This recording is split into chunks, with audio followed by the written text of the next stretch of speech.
There are certain moments in life that never leave you.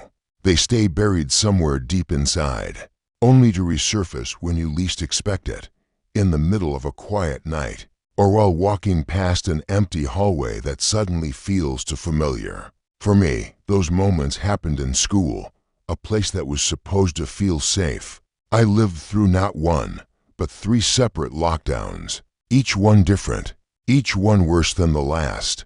And to this day, I can still hear the echoes of what happened in those hallways. It all started on a Friday afternoon during calculus class, the kind of day when the sun is barely shining, the clock feels slower than usual, and spring break is just a few hours away. My teacher, Mr. Allen, was one of those chill teachers who never took things too seriously. Instead of giving us another boring lecture, he decided to put on a brand logo quiz on the projector. We were laughing, competing, shouting answers across the room. Everything was light-hearted until the loudspeaker crackled. The dean's voice came through, shaky and panicked. "This is not a drill. Teachers, go into lockdown immediately." For a second, no one moved. Then, the atmosphere shifted completely. Our easygoing teacher ran to lock the door, switched off the lights, and whispered for us to move to the back corner. The room fell silent, the air thick with fear. The humming sound from the back of the class, the one that always came from the electrical panel, went dead. The power was out. We sat there, not moving, not breathing too loud. Then came the first sound, a scream, loud, terrifying. It echoed through the hallway. It didn't sound human. 2 girls next to me started crying. My stomach twisted as the screaming got closer, followed by the sound of metal slamming, lockers being hit one by one. Then came the words, yelled in a crazed, furious tone, "I'll kill all of you." I froze. I could feel my hands shaking. And then, the sound we all dreaded, pounding on our classroom door. The whole room flinched with every hit. Someone whispered, "Oh God," and one of the girls screamed, "No." The noise outside grew louder, more violent, until finally, it stopped. The man's footsteps moved away, fading into the distance, leaving nothing but silence behind. When the dean's voice returned over the speaker, he was trembling. He explained that a mentally unstable man had entered the building and attacked the woman at the front desk. They weren't sure if he was armed. Teachers were told to stay locked in and continue class, though no one really could. That night, rumors spread like wildfire. They said a janitor found the man later, asleep in a storage closet, with a .44 Magnum half sticking out of his pocket. But before the police could arrive, he vanished. No one ever saw him again. The second lockdown happened months later.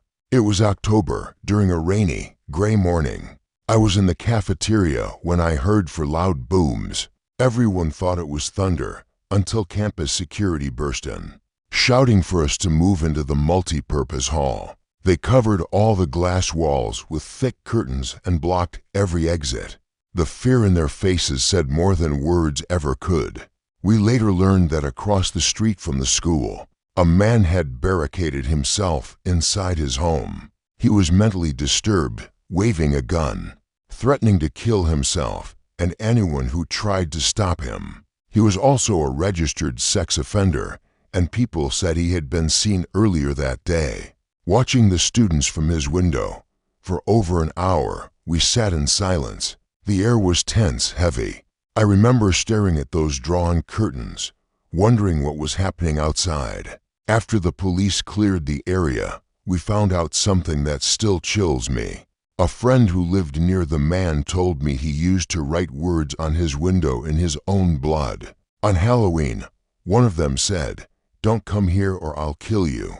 Everyone thought it was decoration. It wasn single quotes T. By the time I was 22, I thought I was done with lockdowns, until I got a job at my old high school as a computer intern. The irony of it all still makes me laugh bitterly.